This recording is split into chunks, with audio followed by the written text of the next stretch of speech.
সদ্যঘোষিত high school শিক্ষান্ত পৰীক্ষাৰ ফলাফল অনুসৰি আশানুৰূপ ফল দেখুৱাবলৈ সক্ষম হোৱা তেজপুৰ চহৰৰ ছাত্ৰ-ছাত্ৰীক বিশেষভাৱে সম্বৰ্ধনা জনালে তেজপুৰ টাউন অসমীয়া মুছলিম পঞ্চায়তে। তেজপুৰৰ শৈক্ষিক সামাজিক ক্ষেত্ৰখনৰ শতিকাজোৰা অৱদান আগবঢ়াই অহা জাতীয় এই অনুষ্ঠানটোৰ সভাপতি সোহৰাব উদ্দিন হাজৰিকাৰ পৌৰোহিত্যত অনুষ্ঠিত বিশেষ অভিনন্দন অনুষ্ঠানত মুখ্য অতিথিৰূপে উপস্থিত থাকে বিধায়ক পৃথ্বীৰাজ ৰাভা। আজি আমি বৰ আনন্দিত আৰু গৌৰৱান্বিত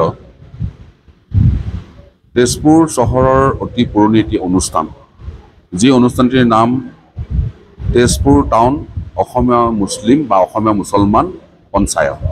পঞ্চায়ত মানে অনুষ্ঠান। এই অনুষ্ঠানটো ব্ৰিটিছৰ দিনতেই গঠন হৈছিলে, স্থাপন হৈছিলে আৰু তেতিয়াৰ পৰা অসমীয়া যিখিনি মুছলমান মানুহ তেখেতসকলে এই অনুষ্ঠানটো আজিলৈকে সুন্দৰকৈ চলাই আছে আৰু বিভিন্ন সামাজিক কামত লিপ্ত হৈ আছে। আৰু এই অনুষ্ঠানৰ এটা ডাঙৰ গুণ আছে, এই অনুষ্ঠানটোৰ যদি সদস্য হ'বলগীয়া হয় তেনেহ'লে বংশগতভাৱে বা জন্মগতভাৱে মাক আৰু দেউতাক সম্পূৰ্ণভাৱে অসমীয়া মুছলমান হ'ব লাগে।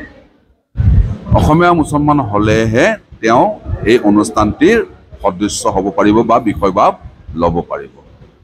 তেনেকৈ এই অনুষ্ঠান চলি আছে, বিভিন্ন সময়ত বিভিন্ন অনুষ্ঠান দ্বাৰা আজি ৰাইজৰ মাজত সমাদৃত।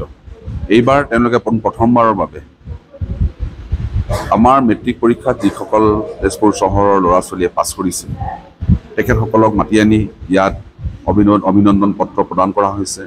বিভিন্ন ধৰণৰ কাউন্সেলিং প্ৰগ্ৰেম কৰা হৈছে।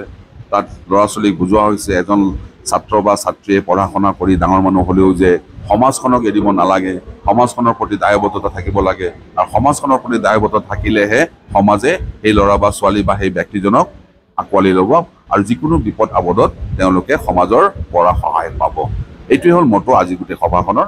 আৰু অভিনন্দন জনোৱাৰ কাৰণে মই এই তেজপুৰ টাউন অসমীয়া মুছলিম পঞ্চায়তৰ সমূহ বিষয়ববীয়ালৈ মই আন্তৰিক অভিনন্দন জনাইছোঁ। আৰু বিধায়ক হিচাপে এই অনুষ্ঠানটিৰ লগত মই অন্ততঃ কিছু হ'লেও তেওঁলোকৰ লগত আলোচনা হয় কথা পাতোঁ।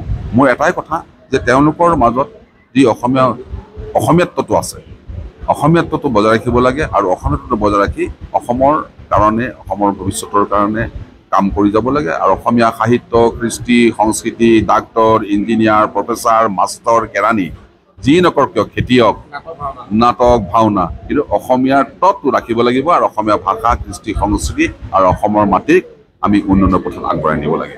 তেজপুৰৰ কেইবাগৰাকী বিশিষ্ট ব্যক্তি তথা অনুষ্ঠানটোৰে জড়িত ব্যক্তিক্ৰমে সৈয়দ এছকে আলম, এম.এ. হুদা বৰুৱা, মমদুল হাছান, মঞ্জুল হুছেইন, সালাউদ্দিন আলম প্ৰমুখ বহু কেইগৰাকী বিশিষ্ট ব্যক্তি উপস্থিত থাকে এই সম্বৰ্ধনা অনুষ্ঠানত। এইটো ভাল কাম কৰিছে অসমীয়া মুছলিম পঞ্চায়ত, যে যিসকল উঠি অহা ল'ৰা ছোৱালী এইবাৰ মেট্ৰিকত উত্তীৰ্ণ হৈছে ভালকৈ, কৃতি ছাত্ৰ ছাত্ৰীসকলক সম্বৰ্ধনা জনাইছে।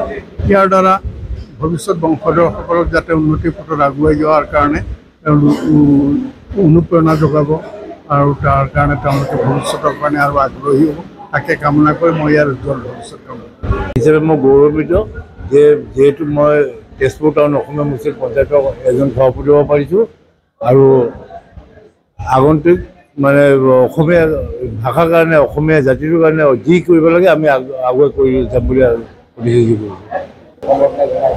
খুব ভাল লাগিছে, ইমানখিনি কষ্ট কৰাৰ পিছত যিটো ৰিজাল্ট পাইছোঁ তাৰ বাবে সমাজে যিখিনি সন্মান দিছে তাৰ বাবে বহুত ভাল লাগিছে।